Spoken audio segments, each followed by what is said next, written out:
السلام علیکم ورحمۃ اللہ وبرکاتہ۔ ناظرین، پچھلی ویڈیو کے اندر ہم نے آیت نمبر 3 کا ترجمہ اور تفسیر سنی۔ اب آئیے آیت نمبر 4 کی ترجمہ اور تفسیر سنتے ہیں۔ اعوذ باللہ من الشیطان الرجیم، بسم اللہ الرحمن الرحیم۔ والذین یؤمنون بما انزل الیک وما انزل من قبلک وبالآخرۃ هم یوقنون۔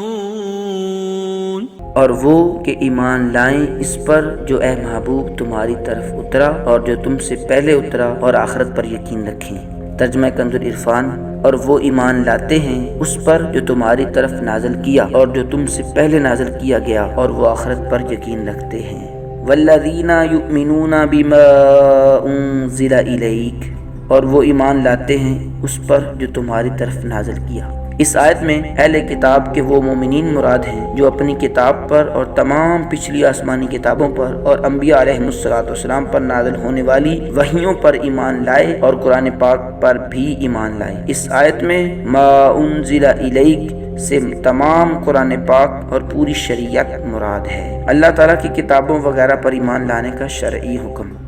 یاد رکھیں، جس طرح قرآن پاک پر ایمان لانا ہر مکلف پر فرض ہے، اسی طرح پہلی کتابوں پر ایمان لانا بھی ضروری ہے جو گزشتہ انبیاء کرام علیہم السلام پر نازل ہوئیں۔ البتہ ان کے جو احکام ہماری شریعت میں منسوخ ہو گئے ان پر عمل درست نہیں، مگر پھر بھی ایمان ضروری ہے۔ مثلا پچھلی کئی شریعتوں میں بیت المقدس قبلہ تھا، لہذا اس پر ایمان لانا تو ہمارے لیے ضروری ہے، مگر عمل یعنی نماز میں بیت المقدس کی طرف منہ کرنا جائز نہیں، یہ حکم منسوخ ہو چکا۔ نیز یہ بھی یاد رکھیں کہ قرآن کریم سے پہلے جو کچھ اللہ تعالیٰ نے انبیاء علیہ السلام پر نازل فرمایا ان سب پر اجمالاً ایمان لانا فرض عین ہے، یعنی یہ اعتقاد رکھا جائے کہ اللہ تعالیٰ نے گزشتہ انبیاء علیہ السلام پر کتابیں نازل فرمائیں اور ان میں جو کچھ بیان فرمایا سب حق ہے۔ قرآن شریف پر یوں ایمان رکھنا فرض ہے کہ ہمارے پاس جو موجود ہے اس کا ایک ایک لفظ اللہ تعالیٰ کی طرف سے ہے اور برحق ہے، بقیہ تفصیلاً جاننا فرض کفایہ ہے، لہذا عوام پر اس کی تفصیلات کا علم حاصل کرنا فرض نہیں، جبکہ علماء موجود ہوں جنہوں نے یہ علم حاصل کر لیا ہو۔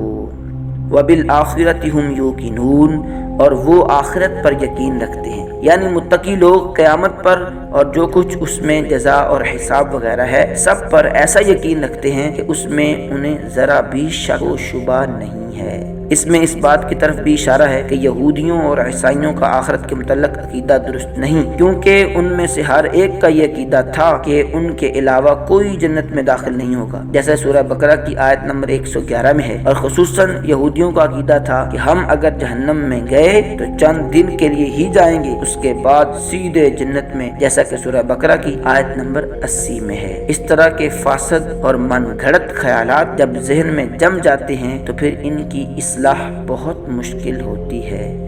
دعا ہے اللہ پاک ہم سب کو پڑھنے اور عمل کرنے کی توفیق عطا فرمائے۔ ناظرین، ہمارے چینل کو سبسکرائب کیجئے، ویڈیو کو لائک کیجئے، شیئر کیجئے۔